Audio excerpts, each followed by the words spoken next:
In this video, I'm going to teach you how to make a time reaction minigame, and it's also a lot more simple than it looks, so let's get straight into it. The time reaction minigame is only made up of 9 parts and can actually be 2-player or single player.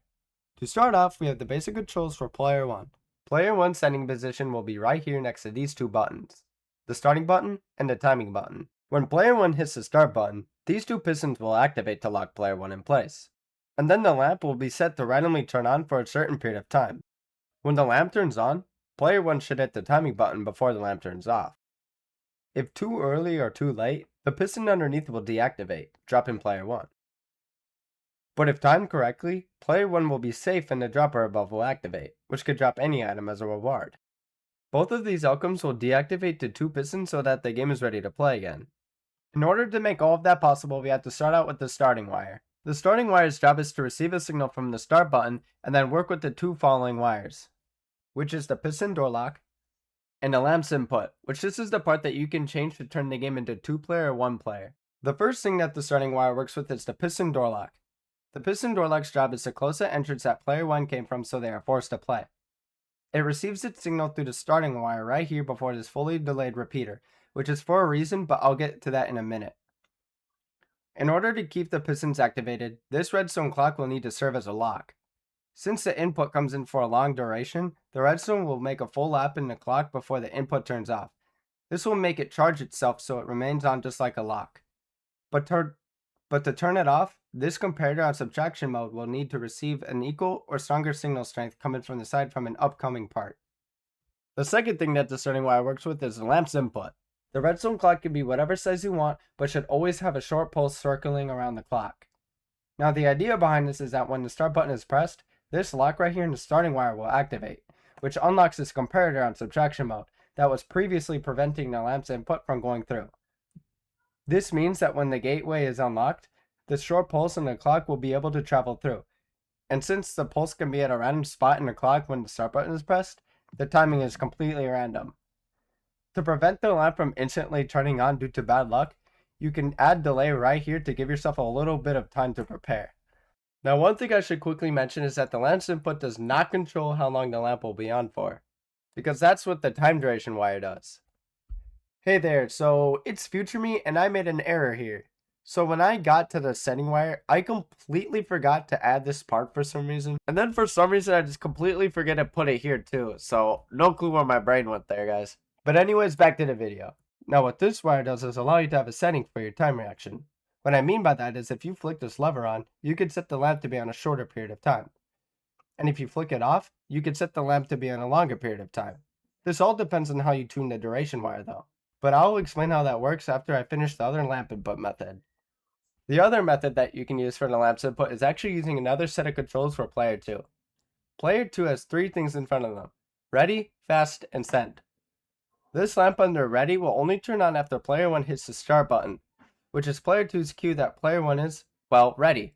Player 2 then has 2 options. They can either hit the send button at any time or choose to hit the fast setting and then hit the send button at any time. Now the way these controls work is actually really simple, starting with the ready cue. When player 1 hits the start button, the lock in the starting wire will now do 2 things. It will still unlock the gateway for the lamp's input, and yes, this comparator was on subtraction mode for the other lamp input, but since the signal strength is weaker in this model, the subtraction mode is unnecessary. Anyways, the second thing it now does is send a signal to the ready queue for player 2. If the lock is on, that means the lamp's input is able to travel through the gateway. If it also sends a signal to the ready lamp at the same time, it makes a perfect cue to let player 2 know that player 1 is ready. And yes, if player 2 tries to send a signal if player 1 isn't ready, nothing will happen. Now the send button is really straightforward. The send button is the lamp's input, and it has the same exact job as the redstone clock from my previous model. And that's all it has to it. Then there's the fast option. The fast setting for 1 and 2 player are exactly the same. The only difference being is where the signal is being received from, which really doesn't make any difference. Both of the lamp inputs I just showed you both do the same thing, and that's to send a signal to the duration wire. The duration wire's job is to keep the lamp on for a certain period of time. The way it does that is by first being activated right here by the lamp input. The first thing it does is activate the C-lock. I know it's a stupid name, but basically it's a lock and a clock combined. A C-lock is just a lock that's able to turn itself off. After the C-lock activates, 3 things happen. First, the lamp turns on. Then the reset and the late punishment wire receive a signal, and then the signal will go through one of these routes. Now these two routes is exactly how the fast option comes into play. There are two comparators for the routes to be cut off at. The reason I'm using comparators instead of repeaters here is because they work differently. A comparator receiving a stronger signal coming from the side will turn off completely, but a repeater locks instead of turning off. That means that it can't turn on or off when locked. So if I were to use a repeater instead, it's possible for whoever's controlling the fast option can time it just right to lock the repeater as it's on, meaning that you wouldn't be able to play until the repeater is unlocked. But using a comparator completely bypasses this problem. Anyways, when the fast option is on or off, one of the routes will be cut off. What I mean by getting cut off means that it can't receive a signal. The fast option is connected to both of the routes, but will only cut off one at a time. This simply works using redstone torches. To make this clear, when the fast option is on, this redstone torch will lose its power, which turns off the repeater plugged into the comparator for the fast route. And at the same time, this redstone torch will activate, which then activates this repeater, which plugs into the comparator for the slow route. And yes, this redstone can just climb this glass. Turn off the fast option and vice versa. One player's fast option will do the same exact thing, just coming from a different direction. Also, these two repeaters are connected to a separate part, which I will be getting into in a minute. With that out of the way, think of the routes as two different clocks for the C-lock. If the fast route is locked, that means the redstone can't go through it and can only go through the longer route in order to reach the lock. But if the slow route is locked, that means the redstone can't go through it and can only go through the shorter route in order to reach the lock. Now with the duration wire out of the way, right here is where it sends the signal to the next parts. I'm going to start with the late punishment wire. The late punishment wire has 4 jobs. The first one obviously being to drop player 1 for late timing. Then the 3 extra ones are to unlock the piston door lock, hold a charge from the early punishment wire to keep player 1 from dropping if their timing is correct, and then send a signal to the first half of the reward wire, and only the second half if player 1 has incorrect timing. I'm just going to call the late punishment wire the LP for now. When the LP wire receives its signal from the duration wire, we want the same route that was chosen from the duration wire to match the one in the LP wire. So if the fast route was chosen, we want the fast route in the LP wire to also be chosen. They also need to have the same amount of delay. So I have one comparator and one fully delayed repeater for the fast route in the duration wire, meaning the fast route in the LP wire should have the same. Same goes for the slow route. Doing this will cause the duration wire to turn off and the next part in the LP wire to turn on at the same time, meaning that the lamp will turn off and the drop piston will deactivate at the same time. And yes, these two routes will also get cut off by the fast option. After the signal goes through one of the routes, the signal will then be sent to the other parts. The redstone will go 2 ways, left and forward. First, it leads into a block to activate this imperator. The reason it's a block instead of just a redstone wire is because if I use a redstone wire instead, it will connect to the comparator in the fast route and will cause this minor problem. And it also looks like it does something intended with this comparator when it really doesn't. So adding a block will only activate this comparator and not interact with this one to solve both problems. Anyways, this C-lock is really only here so that the drop piston de- and reactivates for the same amount of time for both of the routes. This is optional, but I do this since the routes don't activate for the same amount of time. Anyways, the comparator right here sends a signal straight to the piston door lock to activate it.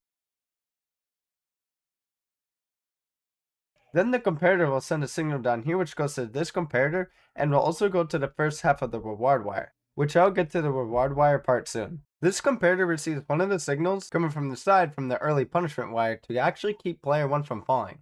I'll explain how that fully works when I get to the early punishment wire though. So if this comparator receives a signal, that means player 1 didn't hit the timing button in time. So the comparator sends a signal to the drop piston, which then drops player 1. One more thing is that the other half of the reward wire will receive its signal through here. A lot of that's going to make more sense once I get to the upcoming parts. The other wire that the duration wire sends a signal to is the reset wire. The reset wire does 2 things, which is to turn off the lock in the starting wire and send a signal to this comparator. The reset wire is the most straightforward part in the time reaction minigame.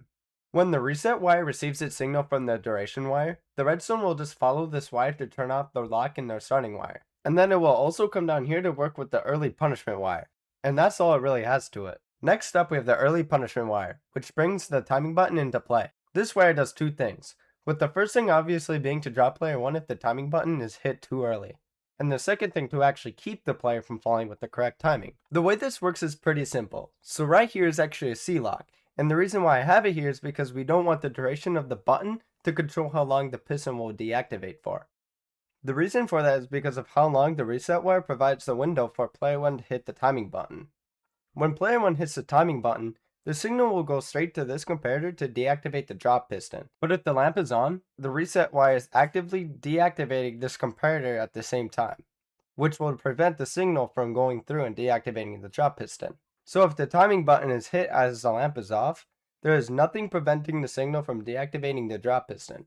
Now the reason why I need the C-lock in order to make this possible is because the duration of the button is 15 redstone ticks long, which is equivalent to 3 fully delayed repeaters and 1 repeater with the second slowest setting. The reset wire can provide a window shorter than that amount of delay depending on how you tune the duration wire. If the reset wire's input is shorter than the timing button's input, the signal trying to get to the drop piston will still be activated as the comparator turns back on, completely making your timing useless because the signal will always go through.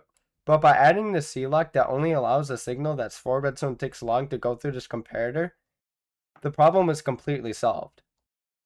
And yes, this repeater can be set to only have 1 redstone tick if you need. But even with the right timing, there's nothing preventing the signal from going through this comparator in the LP wire and deactivating the drop piston. So to solve this, the EP wire extends over here to deactivate the comparator. Now the reason why the LP wire plugs into the repeater like this is because depending on your timing, the EP wire could deactivate as the LP wire is still active, meaning that the signal would slip through and still make it to the drop piston. So to prevent that from happening is to have the LP wire lock this repeater deactivating the comparator. This will keep the repeater activated even with the EP wire off. Doing this will keep the comparator deactivated until the LP wire itself turns off, easily solving our problem. Now for the final part we have the reward wire, which is actually optional but it's a good touch. Hey, so it's future me again. So when I was done with the EP wire, I switched to my other world where I had the full time reaction minigame model built, so I could explain how the reward wire works there. But I forgot that I didn't change the EP wire in that world. So it works the same way as the newer EP wire design I explained to you. But the reason why this design doesn't work is because player 1 will just kind of fall onto it when they get dropped. So yeah, just ignore that the wrong version of the EP wire is present as I explain how the reward wire works. But odds are that you might have not noticed that the EP wire was different if I never told you, because I actually didn't even notice it myself until I was editing my video. Anyways, back to the video. The reward wire will either receive 1 or 2 signals depending on player 1's timing. The reward wire will always receive its first signal right here once the LP wire activates, and that signal will make its way to the dropper. But if player 1 hits the timing button too early or too late, the signal won't be able to make it to the dropper. That's because the second signal cuts off this comparator. The second signal should only be sent if player 1 doesn't have the right timing. The perfect way to do this is to have the second signal come from the same comparator that deactivates the drop piston. The reason why that's perfect is because that comparator only activates if player 1 has incorrect timing, meaning that the second signal will only be sent if player 1 has incorrect timing. And yes, if player has the correct timing, there's nothing stopping the first signal from reaching the dropper. One really important thing to know is that both of the reward wire signals are active for the same amount of time, which means both signals will need to reach a comparator at the same exact time in order to keep the signal from reaching the dropper if player 1 loses. If they do not reach a comparator at the same time, the signal will still be able to reach the dropper, which wouldn't make any sense. And before I continue, I did move this repeater a block forward. It doesn't make a difference. I just thought it looked bad. Dude, I can't. One quick example is that the first signal takes 4 redstone ticks to reach a comparator because of the fully delayed repeater. Now the second signal needs to match that. So I have 1 comparator, which is 1 redstone tick, and 2 repeaters that add up to 3 redstone ticks. The one right here to carry the signal on forward being 2 redstone ticks, and the one plugged into the comparator with just 1 redstone tick. Add those 3 components up and it matches the 4 redstone ticks that the fully delayed repeater here has. That genuinely felt like a kindergarten math lesson there. Anyways, and for the final part of this minigame is the dropper itself. There's really only 2 things to the dropper. The first one being that you could put any item in here to reward player 1. And if you don't want the dropper to be visible to player 1, just add a slab like this and it can now spit items out without being visible. And that's all the time reaction minigame has to it. So this is the finished product for 2 player, and then this is the finished product for 1 player. There's no difference between the 2 models besides the lamp input. I'm going to switch to 1 player so you guys can see what player 1's POV is playing this game. As player 1, I will come up to the standing position like this and hit the start button. Now that I have nowhere to go, I should really want to get my crosshair on the timing button and wait for the lamp. There we go, and as you can see, I'm just a goat of this game. I have not been dropped and the doors behind me have opened, meaning that the game is fully reset. But now I'm going to turn on the fast option and see if I can do this.